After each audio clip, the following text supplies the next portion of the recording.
The gleaming white hull of the SSV Prosperity stretched nearly a kilometer long, its sleek form towering over the smaller ships at Earth's orbital terminal.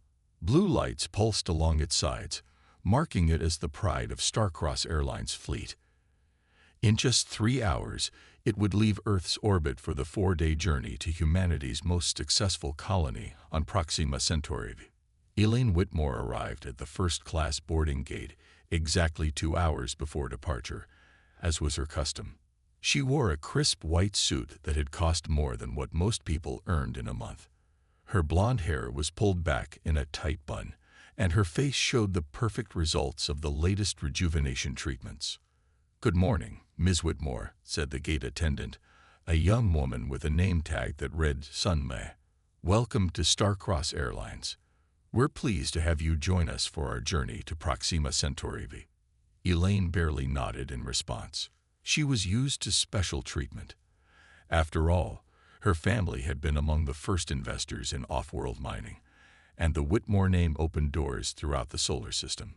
"Your pod suite is A14, Sunmay continued with a practiced smile.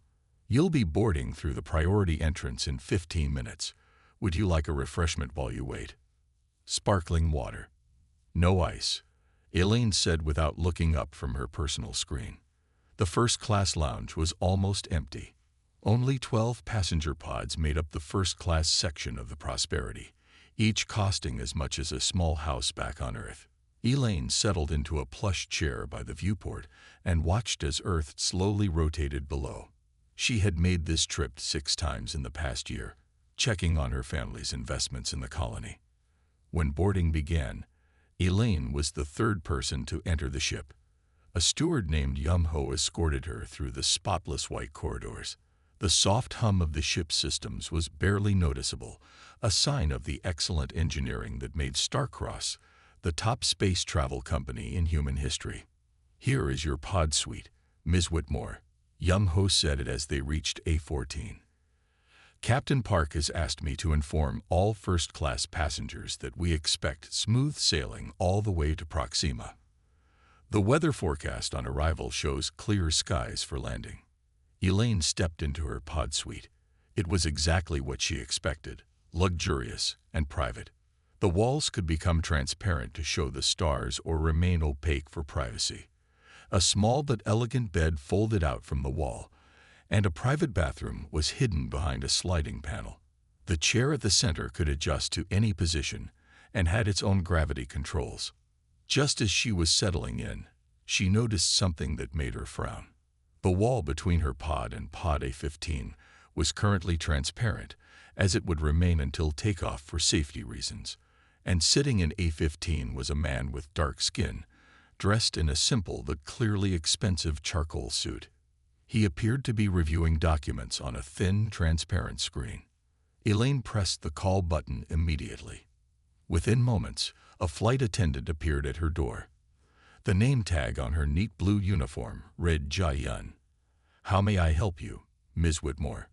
Jai-Yun asked with a polite bow. Elaine lowered her voice, though not enough to prevent being overheard. "There must be some mistake. I need to be moved to a different pod." "Is there a problem with your accommodations?" Jai-Yun asked, looking around the spotless suite. "Not with the pod," Elaine said with a pointed glance toward the neighboring compartment. "With the seating arrangement." Jai-Yun followed her gaze to where the man sat quietly, pretending not to hear the conversation. Understanding dawned on the attendant's face, quickly replaced by a professional mask. "I'm sorry, Ms. Whitmore, but first class is fully booked for this flight. Every pod is assigned." "Surely you can make an adjustment," Elaine insisted, her voice rising slightly. "I paid far too much to be seated next to someone like him."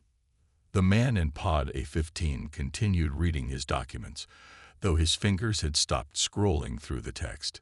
His face remained calm, but the slight tightening around his eyes suggested he had heard every word.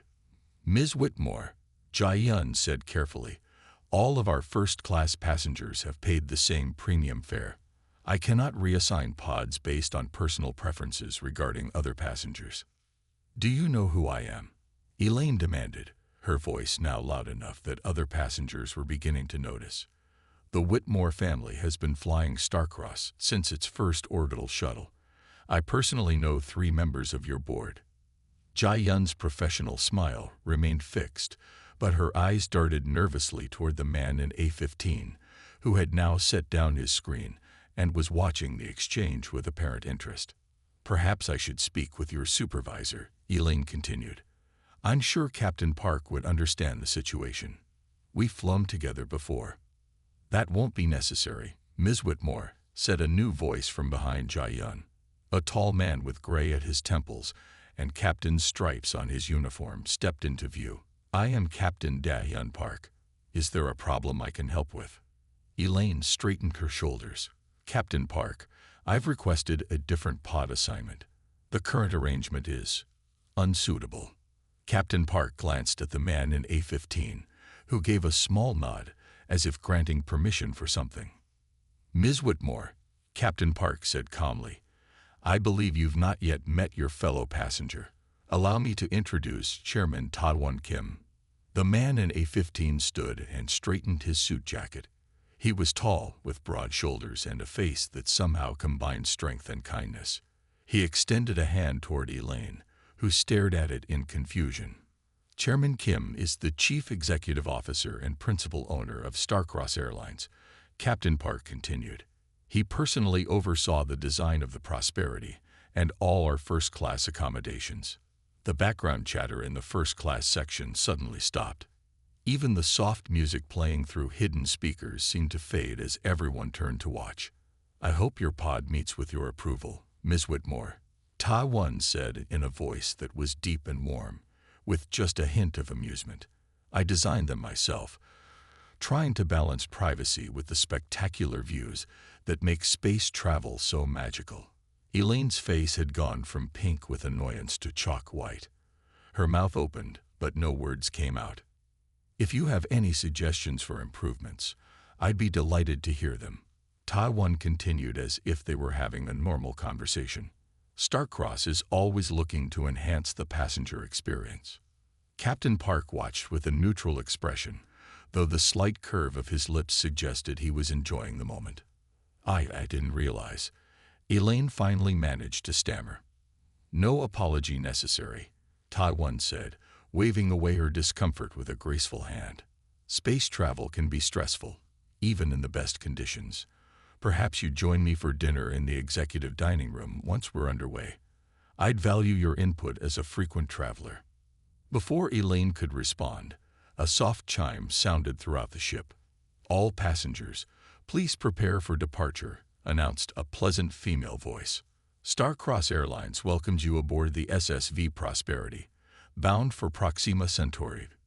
Our journey will take approximately 4 days.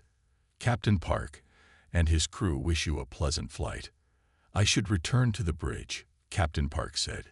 "Chairman Kim, Ms. Whitmore, enjoy your journey." As the captain left, Ta-Won smiled again at Elaine. "Until dinner, then.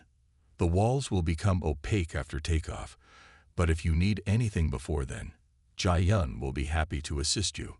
With that, he returned to his seat and picked up his screen as if nothing unusual had happened. Elaine sank into her chair, her face burning with shame as she felt the eyes of every first-class passenger on her. The perfect start to her journey had been ruined, and by her own thoughtless words. Worse, she had insulted probably the most powerful man in the space transportation industry. As the ship hummed to life around her, Elaine wondered how she would survive the next 4 days trapped in a metal tube with the man she had just deeply offended. The man who, as it happened, owned that very tube and could eject her from it with a single word. The SSV Prosperity left Earth's orbit with a gentle push that passengers barely felt. The ship's gravity systems were the best in the fleet, creating a perfect Earth-like environment. In the first-class section, the walls of each pod turned opaque as promised, giving Elaine the privacy she normally would have welcomed. Now, however, it felt like a prison where she was trapped with her shame. For 2 hours, she sat motionless in her chair, replaying the incident in her mind. How could she have been so stupid? Tae-won Kim wasn't just any CEO.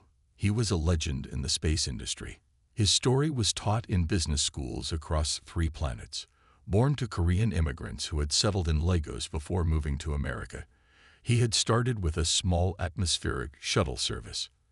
Now, 20 years later, Star-Crossed Airlines controlled 60% of all human space travel. The soft chime of her communication panel broke her thoughts. A message appeared on the screen. Chairman Kim requests the pleasure of your company for dinner at 19 o'clock hours in the executive dining room. A guide will arrive at your pod at 18:45. Elaine's first instinct was to refuse. How could she face him after her behavior? But refusing would only make things worse. She pressed the accept button and then hurried to her small bathroom to freshen up. At exactly 18:45, a gentle knock came at her door. A young man in a crisp uniform bowed slightly as the door slid open. "Good evening, Ms. Whitmore. I am Minho. I'll escort you to the executive dining room." Elaine followed him through corridors she didn't know existed on the ship. They passed through areas clearly not meant for regular passengers, including a garden section where real plants grew in carefully controlled conditions. "The plants help with oxygen recycling," Minho explained, noticing her interest. "Chairman Kim insisted on natural systems as backup for our mechanical ones. He says it helps remind us of home." The executive dining room was smaller than Elaine expected. Unlike the grand dining hall for first-class passengers, this was an intimate space with just one table set for 4 people. The most striking feature was the ceiling, a completely transparent dome showing the stars above. Tae-won Kim was already there, along with a woman Elaine didn't recognize. Both stood as she entered.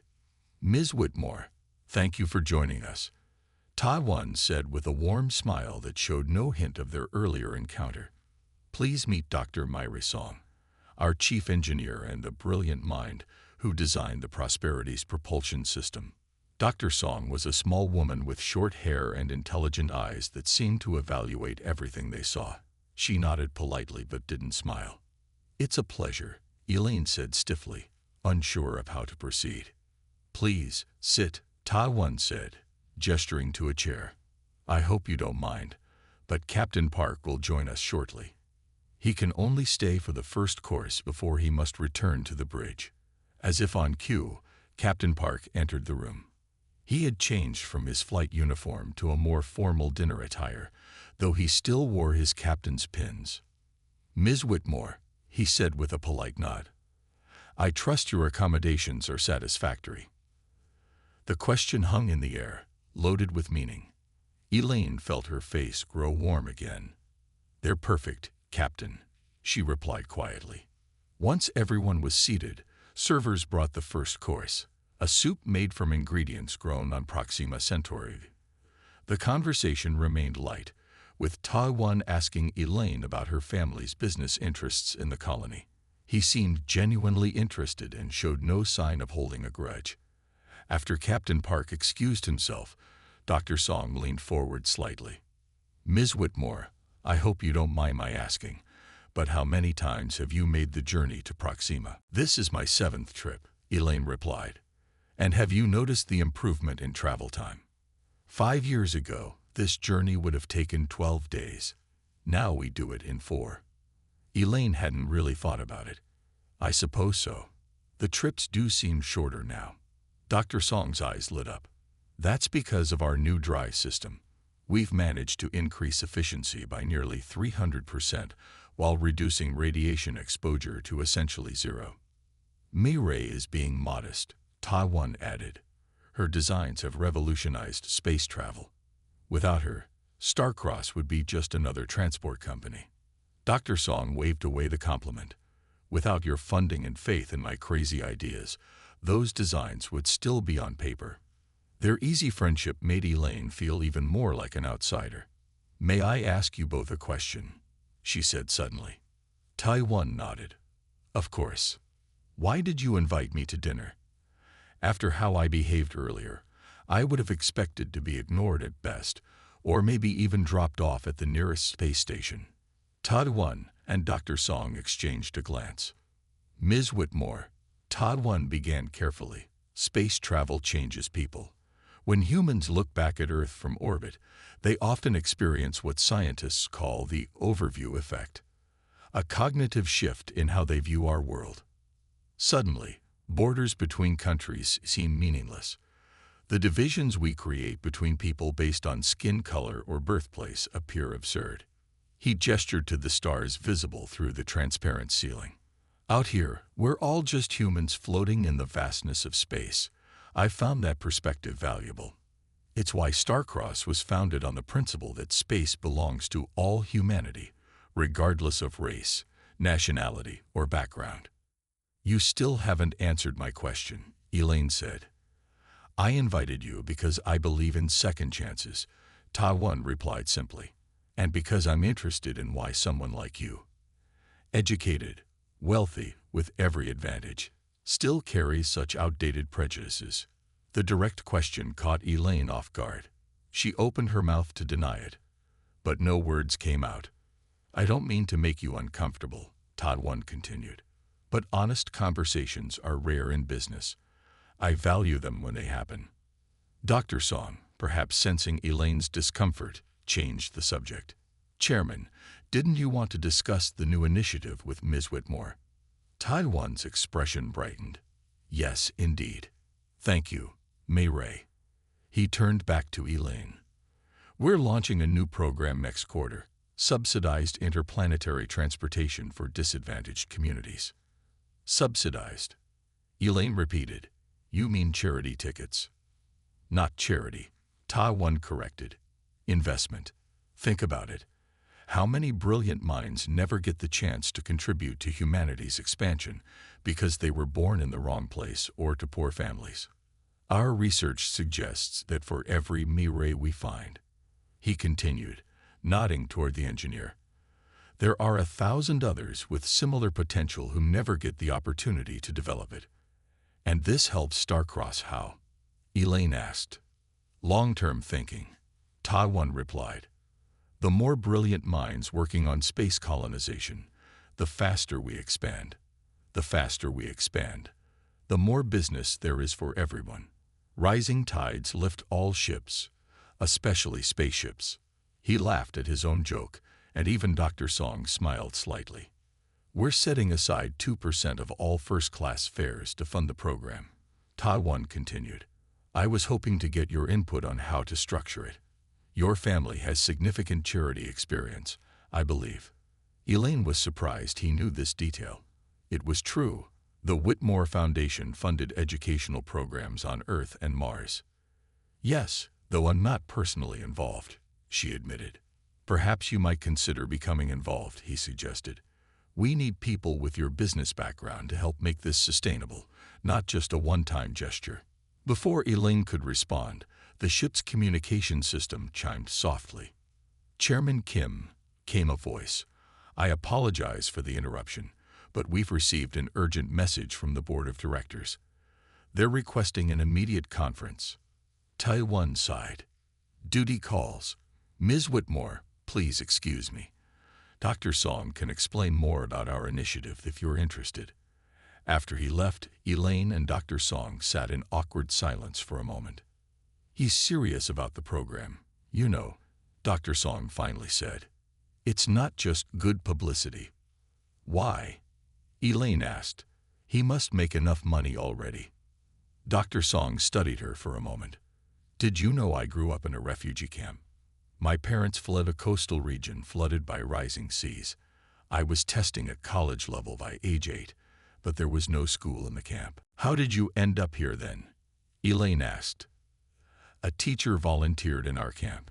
She recognized my abilities and helped me get a scholarship.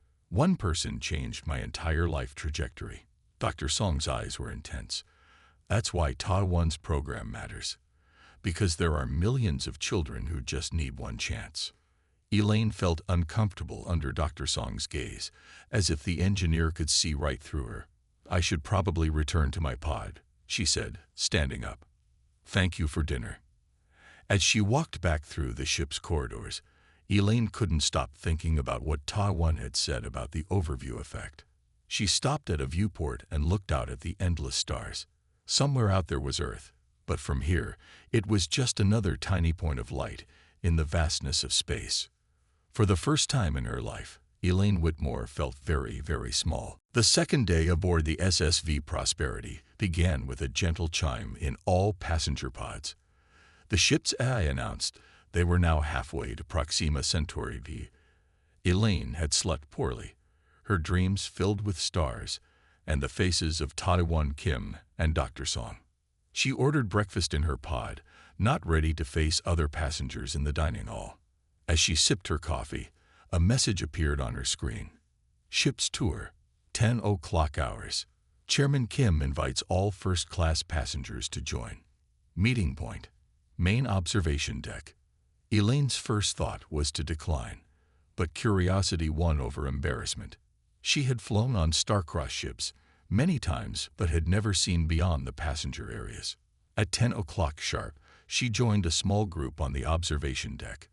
There were 8 other first-class passengers, all looking excited.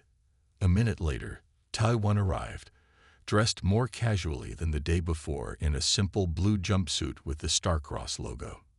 "Good morning, everyone," he said with a warm smile. "Thank you for joining me. The Prosperity is our newest ship, and I'm proud to show you some of her special features." His eyes met Elaine's briefly, and he gave her a small nod of acknowledgement. There was no hint of yesterday's awkwardness in his manner. "Our first stop is the bridge," Taiwan continued. "Captain Park has kindly agreed to let us visit during a quiet period." The bridge was smaller than Elaine had imagined but packed with advanced technology. Captain Park greeted them formally, then explained the ship's navigation systems. "The Prosperity can essentially fly herself," he explained. "But we always have human pilots ready to take control if needed." "How many crew members are on board?" asked a passenger. 43, Captain Park replied, "plus our medical team of 3. "Speaking of which," Taiwan said, "let's visit the medical bay next." The medical bay was spotless and equipped with technology Elaine had never seen before. A man in a white coat greeted them with a bow. "This is Dr. Jun-Ho Lee, our chief medical officer," Taiwan said. "He's a pioneer in zero-gravity medicine. Space travel creates unique medical challenges," Dr. Lee explained.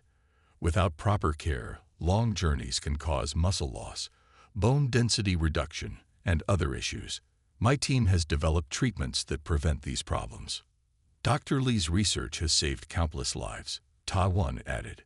"His treatments are now standard on all interplanetary flights." As they moved through the ship, Elaine noticed something interesting. The crew was diverse, with people from many different backgrounds. They all worked together seamlessly, showing respect for each other regardless of position. The tour continued through engineering, where they glimpsed massive engines that powered the ship, then to the greenhouse they had passed the night before. "This is my favorite place on the ship," Taiwan admitted as they entered the lush space. "These plants not only help with oxygen recycling, but also provide fresh food for our journey." A young woman was checking soil moisture levels as they entered. She straightened and bowed when she saw Taiwan. "This is Hyunji," Taiwan said, "our ship's botanist. The plants are doing well." "Chairman," Hyunji reported, "we'll have fresh strawberries tomorrow." "Excellent," Taiwan replied with genuine pleasure. "Please make sure our passengers get to taste them." After the tour ended, most passengers returned to their pods. Elaine lingered, looking at a small tree growing in a special container. "That's a Korean pine seedling," Taiwan said, coming to stand beside her. "They're notoriously difficult to grow in artificial environments. Yet it's thriving here," Elaine observed. "With the right care and conditions, most living things can thrive outside their natural environment," Taiwan said. His words seemed to have a deeper meaning. "Mr. Kim," Elaine began, then stopped, unsure how to continue. "Please, call me Taiwan," he said. "Taiwan," she tried again. "I want to apologize properly for my behavior yesterday. It was inexcusable." "Apology accepted," he said simply. "Though I'm curious, what made you react that way when you saw me?" Elaine shifted uncomfortably. No one had ever asked her so directly about her prejudice before. "I don't know," she said finally. "It was automatic. I didn't even think about it." "That's how bias works," Taiwan nodded. "It's automatic. We all have biases. The important thing is recognizing them."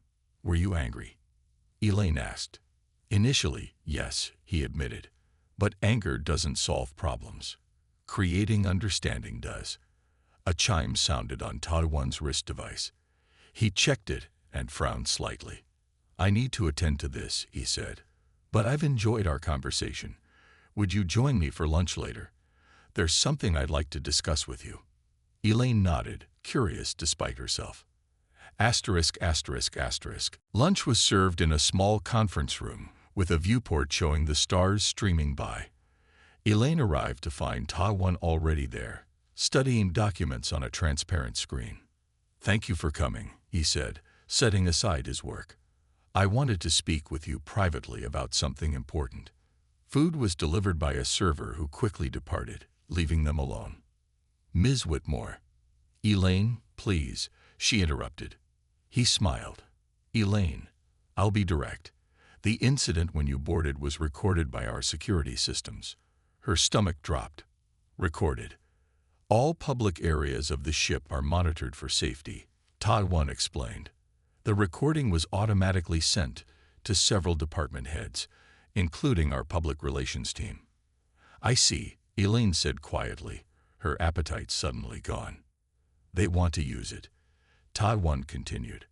"They see it as a perfect opportunity to highlight Starcross's values of equality and respect." "You mean show everyone how prejudiced I was?"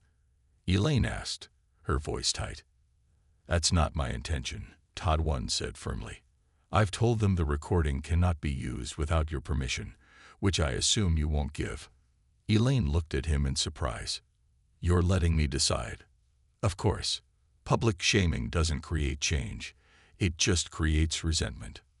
"Most CEOs would have used that recording without hesitation," Elaine said. "It would make great publicity for your company and terrible publicity for me." "I'm not most CEOs," Taiwan replied with a slight smile. "And Starcross isn't most companies. We believe in second chances, as I mentioned yesterday." He took a sip of water before continuing. "However, I do have a proposal. What if we use the incident as part of our new initiative's launch? Not to shame you, but to show how perspectives can change when people from different backgrounds actually talk to each other." "You want me to be part of your campaign?" Elaine asked incredulously. "In a way," Taiwan nodded. "The Whitmore name carries weight.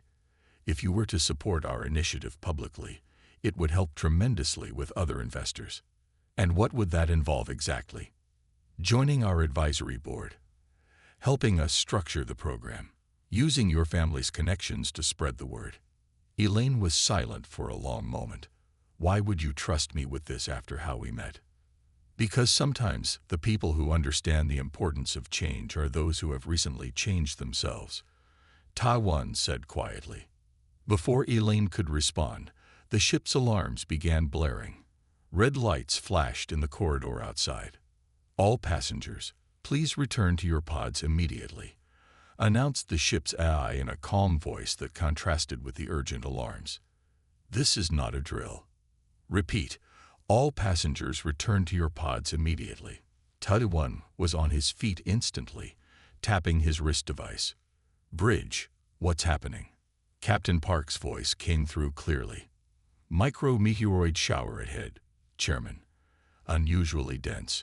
We need to change course and raise shields." "Understood. I'm on my way," Taiwan replied. He turned to Elaine. "You need to get to your pod. It's the safest place if we take any hits." "What about you?" she asked, seeing him move toward the door in the opposite direction from the passenger section. "I need to get to the bridge," he said. "Please, go to your pod now." The urgency in his voice convinced her. Elaine hurried through the corridors, which were now filled with crew members moving purposefully to their emergency stations. Everyone was calm but focused, their training evident in their efficient movements. When she reached her pod, The door sealed automatically behind her.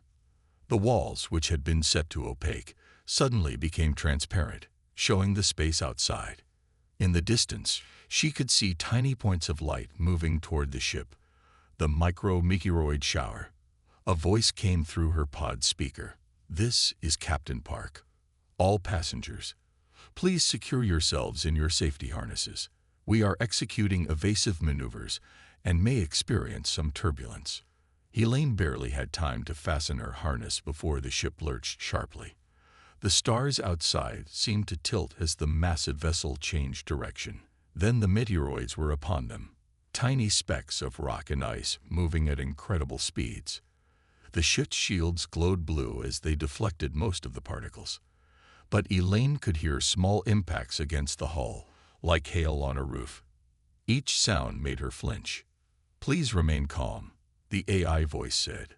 "Shield efficiency is at 97%. Hull integrity is at 99%. You are safe." Despite these reassurances, Elaine felt fear rising. Space travel had always seemed so routine, so safe. Now she was reminded of its dangers. Suddenly, a much louder impact shook the ship. The lights flickered, and for a moment, the artificial gravity weakened, causing Elaine to float slightly in her harness. "Warning," said the AI. "Minor damage to forward sensor array. Repair teams dispatched." Through her viewport, Elaine could see a small explosion of sparks from somewhere near the front of the ship. For the first time in years, she found herself praying, not just for her own safety, but for everyone aboard. The meteoroid shower lasted only 10 minutes, but to Elaine, it felt like hours. When it finally ended, Captain Park's voice came over the speakers again. "This is your captain. The danger has passed. We have sustained minor damage to external sensors, but all critical systems are functioning normally. We will reach Proxima Centauri on schedule. You may now leave your pods if you wish." Elaine remained in her harness, her heart still racing. Through the viewport, she could see maintenance crews in spacesuits moving along the hull, checking for damage. Their calm, practiced movements were reassuring. A message appeared on her screen. "Are you all right, TK?" Despite everything, Elaine smiled. The CEO of Starcross Airlines, who must have dozens of urgent matters to attend to after the meteoroid shower, had taken time to check on her personally. She typed back, "Yes. Scared, but fine. Thank you for asking." His reply came quickly. "Good. Come to the observation deck at 20 o'clock hours tonight if you can. Something special to see." Elaine looked out at the vast emptiness of space, now calm again after the meteoroid storm. She thought about Ta-1's offer, about second chances, about her own automatic biases. "I'll be there," she typed back. At exactly 20 o'clock hours, Elaine entered the observation deck. She was surprised to find it filled with people, not just first-class passengers, but crew members and travelers from all sections of the ship. The large, circular room was dimly lit, allowing a clear view of space through the massive dome overhead. Ta-1 stood at the center, talking quietly with Captain Park and Dr. Song. When he saw Elaine, he waved her over. "I'm glad you could make it," he said. "We're about to witness something rare." "What's happening?" Elaine asked, looking around at the gathering crowd.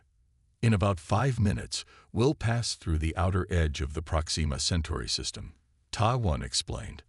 "The solar winds create a light show unlike anything on Earth. I make a point of watching it every time I make this journey." Dr. Song nodded. "It's like the Northern Lights, but 1,000 times more intense." Captain Park checked his watch. 2 minutes now, Chairman. I should prepare the announcement." He stepped away to a small control panel and tapped a few buttons. His voice then echoed throughout the ship. "Good evening, passengers and crew. This is Captain Park speaking. In approximately 2 minutes, we will enter the outer boundary of the Proxima Centauri system. Those of you with viewport access will witness a natural phenomenon known as the Proxima Aurora. For optimal viewing, all external lights will be dimmed for the next 15 minutes. Enjoy the show." The remaining lights on the observation deck faded, leaving only the stars visible through the dome. A hush fell over the crowd as everyone waited. 10 seconds, whispered Dr. Song, eyes fixed on the darkness ahead. Then it began. At first, just a faint shimmer in the distance, like heat waves on a hot road. Then streaks of green and blue light appeared, dancing across the blackness of space. Within moments, the entire view was filled with swirling colors. Purple, gold, crimson, and shades Elaine had no names for. Gasps of wonder came from around the room. Children pointed excitedly, while adults stood in silent awe. The lights reflected on the faces of the crowd, painting them in shifting colors regardless of their natural skin tones. "It's beautiful," Elaine whispered. "It is," Taiwan agreed. "And do you know what causes it?" "Solar winds," you said. "Yes, but specifically, it's particles from Proxima Centauri interacting with particles from our sun, which have traveled all this way," he explained. "Two different stars, millions of miles apart, creating something beautiful when their energies meet." The metaphor wasn't lost on Elaine. She looked around the room, seeing people from all backgrounds united in their wonder at the spectacle. As the aurora reached its peak intensity, Taiwan stepped forward to address the crowd. His voice was quiet but carried clearly through the hushed room. "Ladies and gentlemen, fellow travelers among the stars, I want to thank you for joining us tonight to witness this marvel of nature. Moments like these remind us of why humans first looked up at the night sky and dreamed of traveling beyond our world." The crowd turned their attention to him, though many eyes kept darting back to the swirling lights outside. "When our ancestors first ventured into space," Taiwan continued, "they reported a strange phenomenon. Looking back at Earth from orbit, they saw not countries or borders, but one fragile blue sphere. Astronauts called it the overview effect, a profound change in perspective that comes from seeing our planet from above." The aurora cast shifting patterns of light across his face as he spoke. "Out here, between the stars, we are not defined by our nationalities, our races, or our social status. We are simply humans, explorers and dreamers, carrying the hopes of our species into the future." He gestured to the crew members present. "The Prosperity carries people from 37 different Earth nations and 3 off-world colonies. Every person on this ship contributes to our journey. Every voice matters. Every perspective brings value." Elaine noticed several people nodding in agreement. Even the children were listening intently now. "This brings me to an announcement," Taiwan said. "Today, Starcross Airlines is launching a new initiative, the Stellar Horizons program. We will set aside 5% of all our revenue to provide space travel opportunities for people from disadvantaged backgrounds." Surprised murmurs ran through the crowd. "Why?"